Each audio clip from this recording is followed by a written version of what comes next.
கிறிஸ்தவர்களுக்கு ஓட்டுரிமை கிடையாது, முஸ்லிம்களுக்கு ஓட்டுரிமை கிடையாது. இப்பொழுது அவர்கள் தேர்தல் நேரத்திலே இம்மாதிரி எல்லோருக்கும் ஒரே தேர்தலுக்கு முன்னாலே சொன்னார்களா? அவர்கள் கொண்டு போவதற்கு முயற்சித்துக் கொண்டிருப்பதனுடைய அடையாளம் தான் இப்பொழுது ஒரே தேர்தல் என்பது.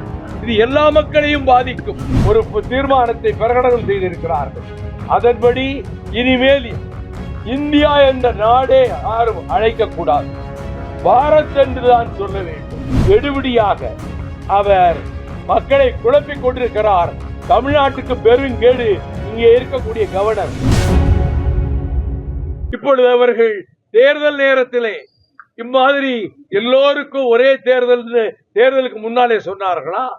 அதே போல இங்கே சோசியலிசம் செக்குலரிசம் என்பது பிரியாம்பிளிலே முதலில் இல்லை.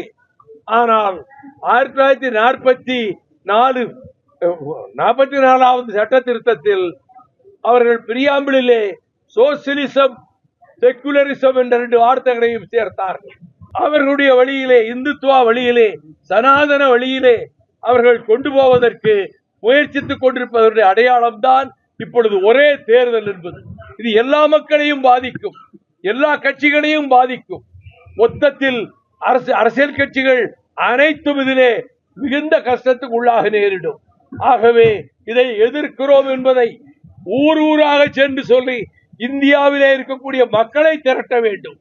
எதிர்கட்சிகளுடைய கடமை மக்கள் ஒன்று சேர்ந்து ஆங்காங்கு ஆர்ப்பாட்டங்கள், போராட்டங்கள், இந்த ஒரு நாடு ஒரு தேர்தல் என்ற இந்த புதிய முழக்கத்தை எதிர்க்க வேண்டும், எதிர்த்து போராட வேண்டும்.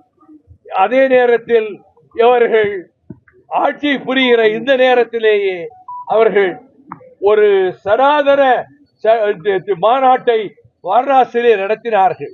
அதிலே 32 பக்கத்துக்கு ஒரு அஜெண்டா, ஒரு தீர்மானத்தை பிரகடனம் செய்திருக்கிறார்கள்.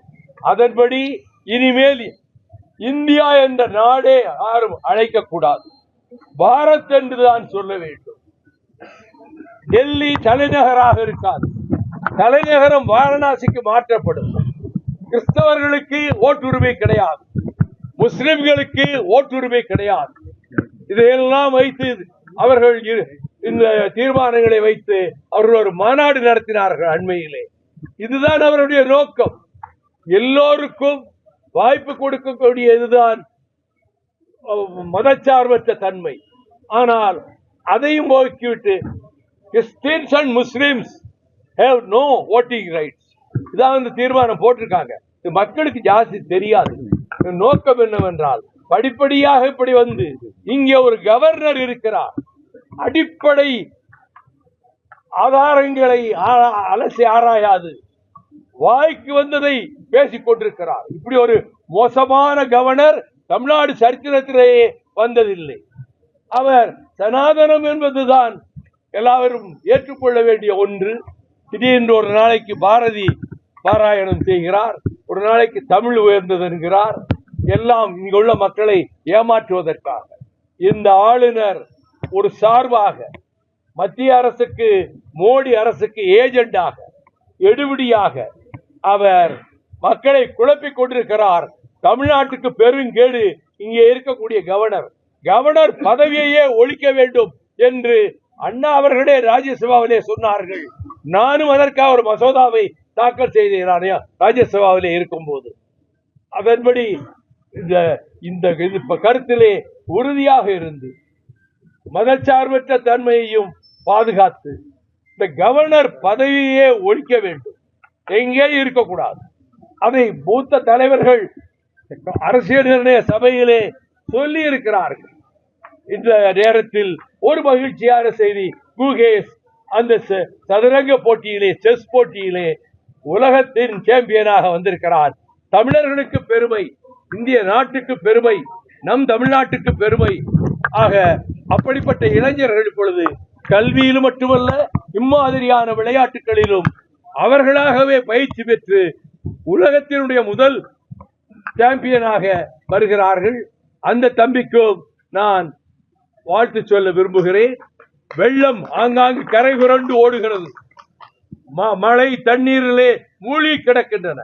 ஆனால் மத்திய அரசு தமிழக அரசு கோரிக்கையை நிறைவேற்றுகிற அளவுக்கு நிதி ஒதுக்கவில்லை.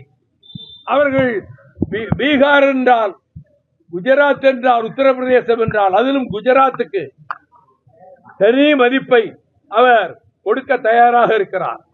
குஜராத்தை அவர்களுக்கு கொடுக்கக்கூடிய நிதியோ அதுவோ நமக்கு கிடையாது. குஜராத் மீனவர் ஒருவருக்கு தொல்லை என்றால் உடனே கடற்படையே விரைகிறது. இங்கே தினம் 15 மீனவர்கள் பிடித்து செல்லப்படுகிறார்கள். முன்பு அடித்து கொன்றார்கள், படகுகளை உடைத்தார்கள், வலைகளை அறுத்தார்கள், மீன்களை அள்ளினார்கள். காயப்பட்ட நம்முடைய மீனவர்களை அங்கே கொண்டு போய் சிறையிலே அடைத்தார்கள். ஆக தமிழக மீனவர்கள் இந்தியர்கள் இல்லையா? இதுபோன்ற செய்திகளை மேலும் தெரிந்து கொள்ள எங்களது யூடியூப், Facebook மற்றும் Twitter ஆப்களை சப்ஸ்கிரைப் செய்யவும்.